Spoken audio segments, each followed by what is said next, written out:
নমস্কার, জেএসএইচ food mart and অ্যাডভেঞ্চার্সে সবাইকে স্বাগত। আজকে বানানো হবে ফ্রায়েড রাইস। তাই কড়াইয়ে লং, এলাচ, দারচিনি, তেজপাতা, একটু সাদা তেল এবং যা যা গোটা মশলা আছে সেগুলো দিয়ে দেওয়া হয়েছে। জল ফুটে যাওয়ার পর চাল দেওয়া হয়েছিল এবং চালকে এভাবেই ঘুরোতে থাকবেন।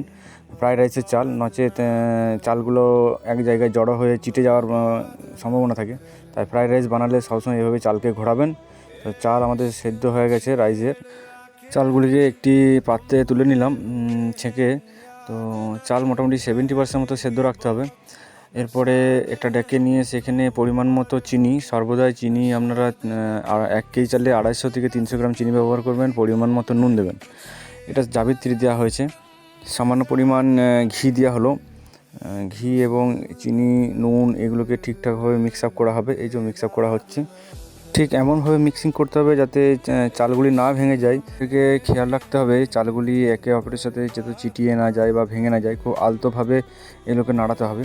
তো মোটামুটি মিক্স আপ করা কমপ্লিট হয়ে গেছে। কমপ্লিট হয়ে যাওয়ার পরে এরপর এগুলোকে এইভাবে রেখে দেওয়া হবে। ঠিক এইভাবে কিছুক্ষণ রেখে দেওয়ার পর রাইসের জন্য কেটে রাখা গাজর, ক্যাপসিকাম, বিনস এগুলিকে ভালোভাবে ভেজে নেব। তাই তেল এবং ঘি গরম করতে দিয়ে দেওয়া হয়েছে।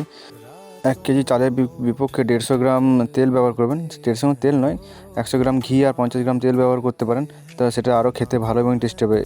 গাজর, বিনস এবং ক্যাপসিকামগুলি মোটামুটি ভাজা হওয়ার পর তারপর কাজু এবং কিশমিশগুলো দিবেন, কারণ আগে থেকে দিলে কাজু কিশমিশগুলি পুড়ে যাবে।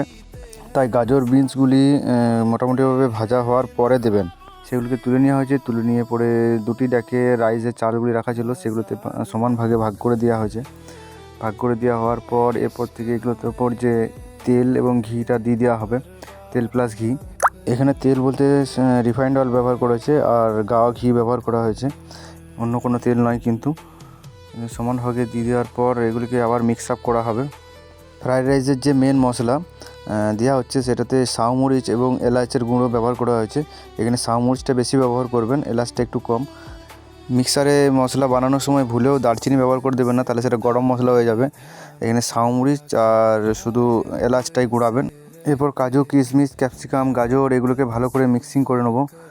দুটো ডাকেই করা আছে, তাই দুটো ডাকে ভালো করে মিক্সিং করে নেবো। আমি একটা ডাকেই দেখাচ্ছি আপাতত এখন। সেগুলোকে আবার আরেকবার করে মিক্সিং করা হচ্ছে। দুটো জায়গার রাইস একটা জায়গাতে আমরা করে নেবো, কারণ যাতে আরও ভালোভাবে এটা মিক্সিং হয়ে যায়। প্রত্যেকটা জিনিস যেন খুব সুন্দরভাবে মিক্স আপ হয়। তাই যাই হোক, ভিডিও এবার শেষের মুখে। আমার ভিডিও ভালো লাগে থাকলে অবশ্যই লাইক, কমেন্ট, শেয়ার করবেন। আর রেসিপিটা ঘরে অবশ্যই ট্রাই করবেন। অতি সহজেই আপনারা বাড়িতে এটা বানাতে পারবেন। তাই যাই হোক, যদি ফেসবুক থেকে দেখছেন জেএসএইচ ফুড মার্ট অ্যান্ড অ্যাডভেঞ্চার পেজটা অবশ্যই লাইক বা ফলো করে দেবেন। ইউটিউব থেকে দেখলে অবশ্যই চ্যানেলটা সাবস্ক্রাইব করে দেবেন। থ্যাংক ইউ, ধন্যবাদ, ভালো থাকবেন। জয় হিন্দ, জয় ভারত।